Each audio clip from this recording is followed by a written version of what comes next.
It's the Locked On Podcast Network, your team every day. It's going to be interesting to see if Frank Vogel survives in LA. Be insane, I think, to fire the coach that won a championship.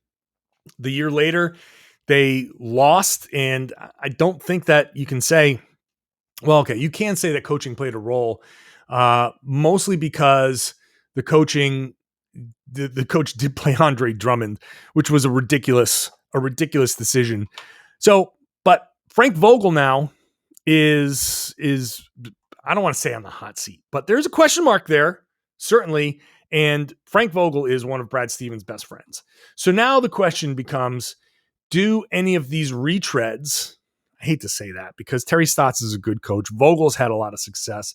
But do any of these coaches who are freshly onto the market go into the mix for Brad Stevens? I will reiterate that I think the process of hiring the coach is now becomes even more important because of the lack of process that went into hiring the president of basketball operations. But in that regard, I do respect Brad Stevens in his decision-making in the past.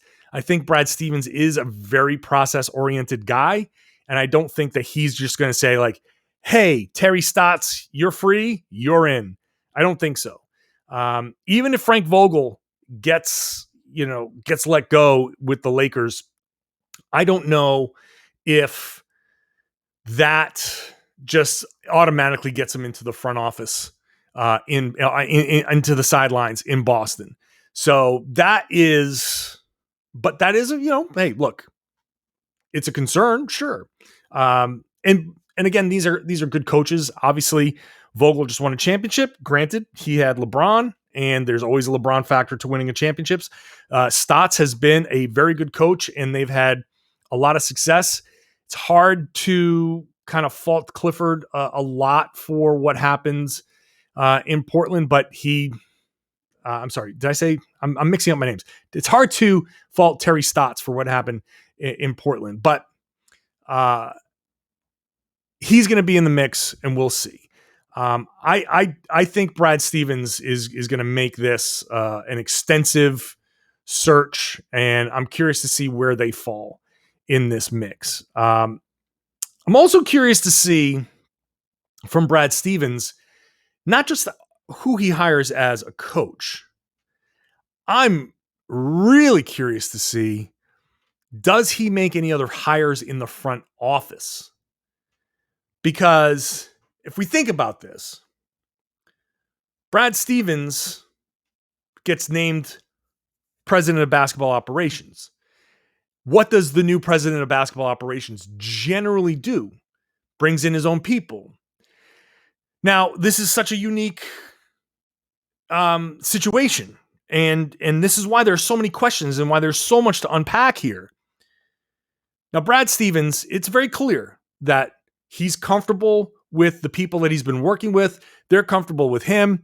For all of the things that I said in that first segment, it is still very clear, and you can make a very good case for why they hired Brad Stevens.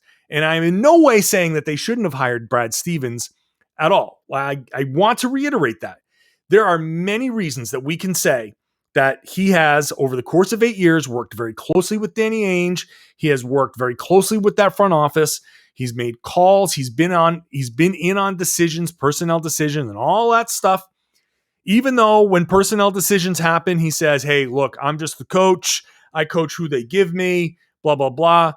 We've known all along that that's not really 100% true, but what are you going to do? Like, he's just going to, that's just the part of being in the media in the NBA. You know that he's going to lie to you at some point here. But I think that when the new guy, regardless of whether he's promoted or what, he's going to bring in generally he's going to bring in his own people.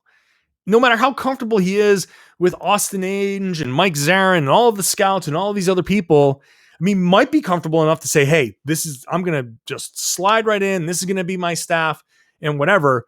But I think over the course of a couple of weeks, he probably 2-3 weeks, 4 weeks, a month, whatever it is, he's probably going to start learning like, okay, the job's going to require me to do this. If I want to do this job the right way, I have to do this. So that means I have to hire somebody or maybe rearrange some responsibilities here. Anything like that. I'm looking for anything like that to show me that Brad Stevens is committed to being here long term. No matter what. And the optics of all of this, they have to understand that the optics of this are really wild, and it raises a lot of questions.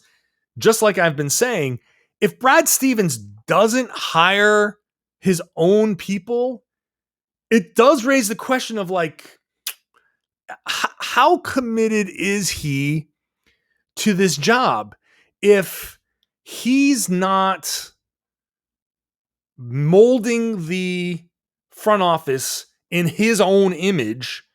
And as much as he's learned from Danny Ainge, he's not Danny Ainge. He's going to do the job his own way. He has to have had some thoughts along the way, be like, I might do this differently.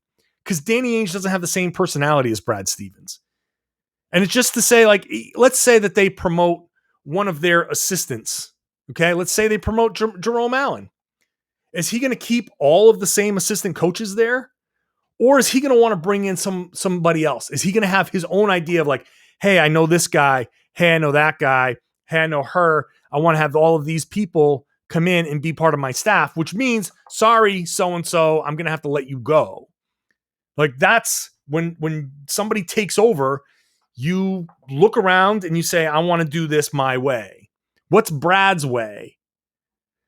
Because one concern is that Brad took this job for whichever reason, but that this job is let me see how I feel about this job kind of thing. Which, fine, I guess, if you have this opportunity and you want to feel it out for a couple of years. From Brad Stevens' perspective, I can understand doing it. But from a Boston Celtics perspective, where does that leave them in a couple of years? And I'm just kind of curious. You know, when the coach comes in, it's a natural question to be like, hey, you've been a coach your whole life here, your whole basketball life, from college to the NBA, and now you're trying something new.